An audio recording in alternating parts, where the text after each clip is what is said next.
नमस्कार मित्रांनो, मी प्रवीण पवार, मालक सेंद्रिय शेती आणि शेळीपालन या आपल्या यूट्यूब चॅनलमध्ये सर्वांचं स्वागत. मित्रांनो, येथून मागे जो मी व्हिडिओ बनवले आहे ते होते जीवामृताचे रिझल्ट दाखवणारे.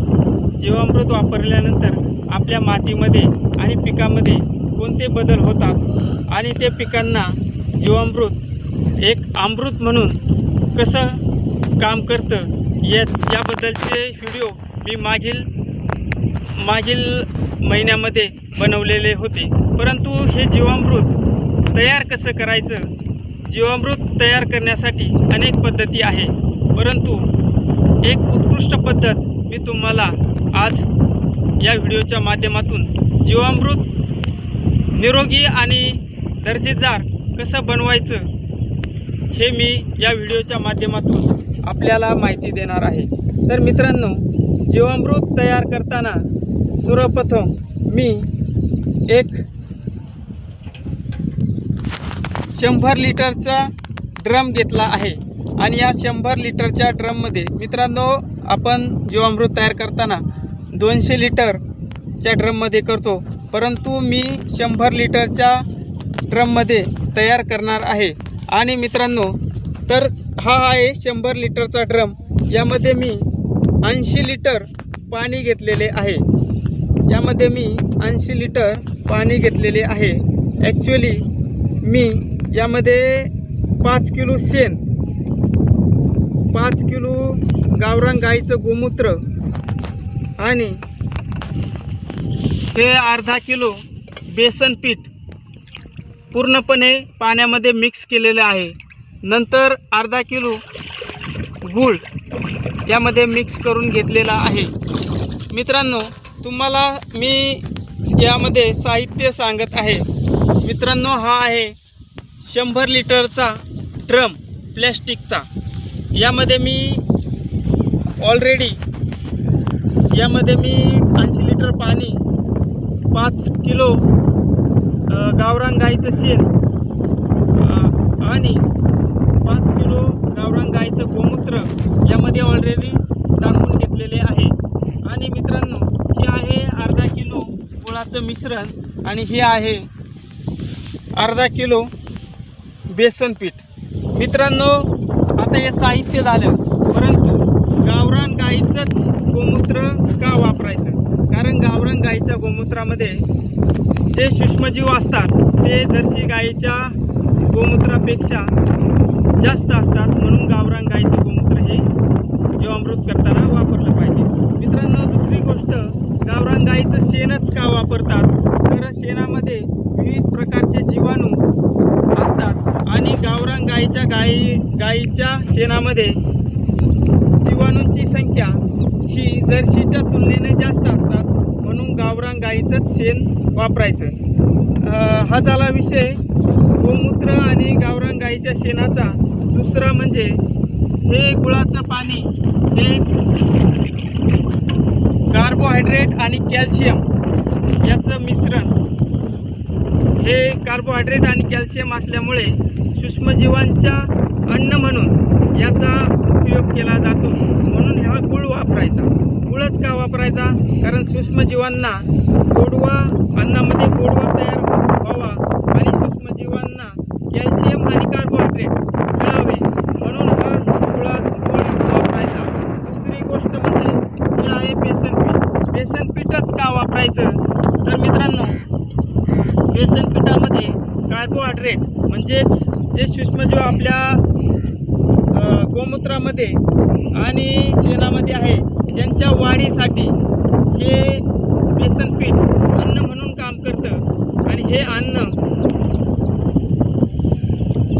सूक्ष्मजीवांनी खाल्ल्यानंतर हे सूक्ष्मजीवांची संख्या यामध्ये मल्टिपल होते.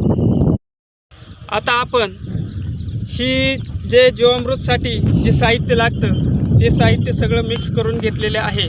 आणि आपण आता या 100 लिटरच्या ड्रममध्ये गुळाचं पाणी टाकणार आहे. हे गुळाचं पाणी टाकल्यानंतर जे सूक्ष्मजीव यामध्ये शेणामध्ये आणि गोमूत्रामध्ये आहे त्यांना कार्बोहायड्रेट आणि कॅल्शियमचा पुरवठा होईल आणि सूक्ष्मजीवांची संख्या वाढेल. दुसरं म्हणजे आपण हे बेसन पीठ हे अन्न म्हणून या सूक्ष्मजीवांना काम करते.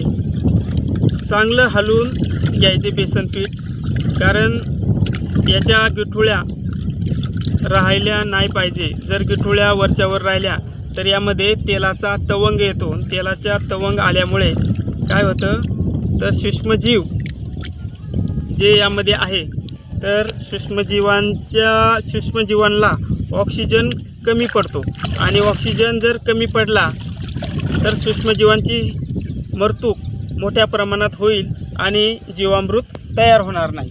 मित्रांनो, हे झालं आपण सगळं मिक्स केलं. 4 ते 5 साहित्य यामध्ये लागतात. सर्व मिक्स केलं. हे जीवामृत साधारणतः 5 दिवसामध्ये तयार होतं.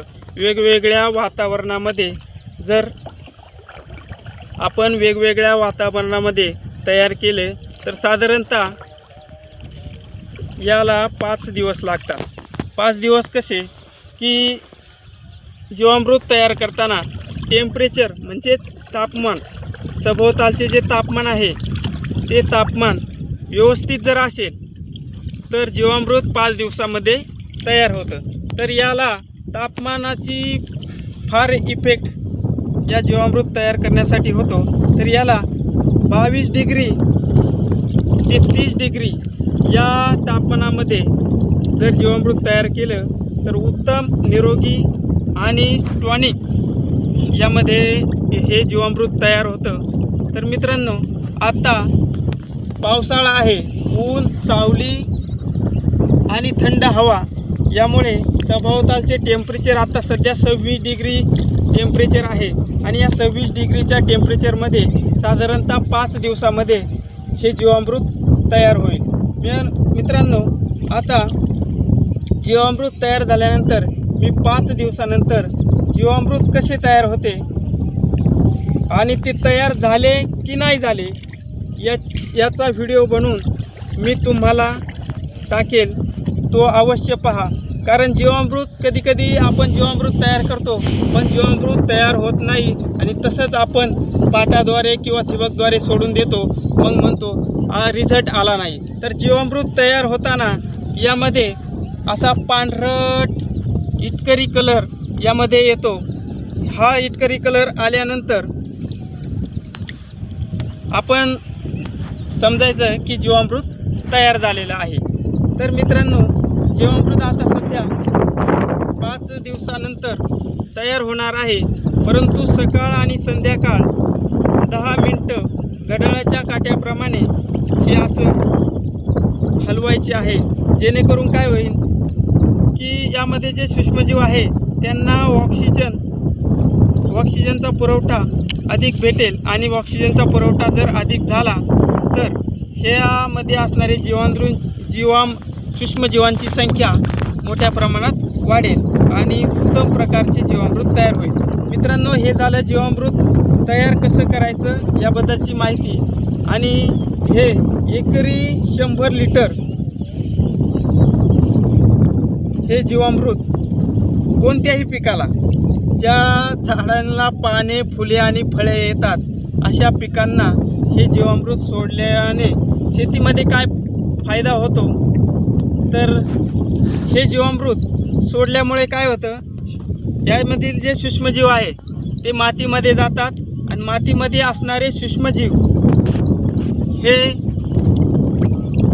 वाढण्याचं काम हे जीवामृत करतं. म्हणून मातीचा जो आत्मा आहे तोच त्याला जीवामृत असे म्हणतात. म्हणून जीवामृत करण्याचे फायदे अनेक आहेत. यापैकी मातीला सशक्त आणि पैलवान बनवण्याचं काम हे जीवामृत करतं.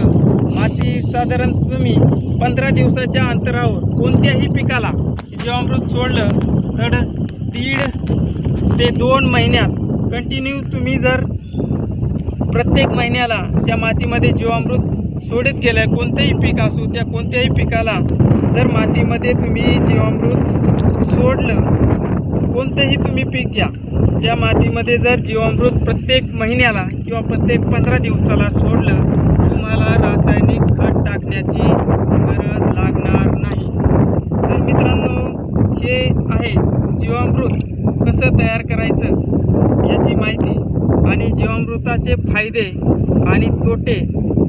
फायदा तर तुम्हाला सांगितला, परंतु कोणताही केमिकल किंवा अन्नपदार्थ किंवा खत असेल, टॉनिक असेल, त्याचा साईड इफेक्ट असतो, परंतु या जीवामृताचा कोणताही साईड इफेक्ट नाही. हे पिकाला अत्यंत आवश्यक आहे. मित्रांनो, वारंवार रासायनिक शेती आपण इथून मागे करत होतो. या रासायनिक शेतीमुळे जे मातीमध्ये असणारे जीवाणू हे पूर्णपणे नष्ट झाले आहे. आणि जीवाणू काय काम करतं तर मातीमध्ये असणारी जी खतं आहे ती मुळांपर्यंत पोचवण्याचं काम हे जीवाणू सूक्ष्मजीव करतात. परंतु रासायनिक खतांच्या अतिवापरामुळे मातीमधले जे जीवाणू आहे ते नष्ट झाले आहे. त्यामुळे मुळांची संख्या आणि मुळे जोरदार वाढत नाही, त्यामुळे पिकाच्या उत्पादन घट होते. म्हणून हे आपण जीवामृत प्रत्येक 15 दिवसाला किंवा प्रत्येक पाण्याला जरी सोडलं तरी या जीवामृताचा फायदा आपल्याला सेंद्रिय शेतीमध्ये होईल. या व्हिडिओच्या माध्यमातून मी जीवामृत म्हणजे काय, जीवामृत त्याचे फायदे काय, जीवामृत कसे तयार करायचे हे मी या व्हिडिओच्या माध्यमातून सांगितले आहे. तर हा व्हिडिओ जर तुम्हाला आवडला असेल तर व्हिडिओला लाईक करा. कोणाच्या काही जीवामृत बनवण्याबद्दल काही शंका असेल, या शंकांचं नक्कीच निरसन केलं जाईल. तर या शंकांसाठी कमेंट करा. आणि व्हिडिओ जर आवडला असेल, जो तुम्हाला व्हिडिओ आवडला आहे आणि या व्हिडिओचा उपयोग आपल्याला जर होणार असेल तर चॅनलला सबस्क्राईब करा. धन्यवाद. जय सेंद्रिय शेती, जय शेळीपालन, जय शेतकरी.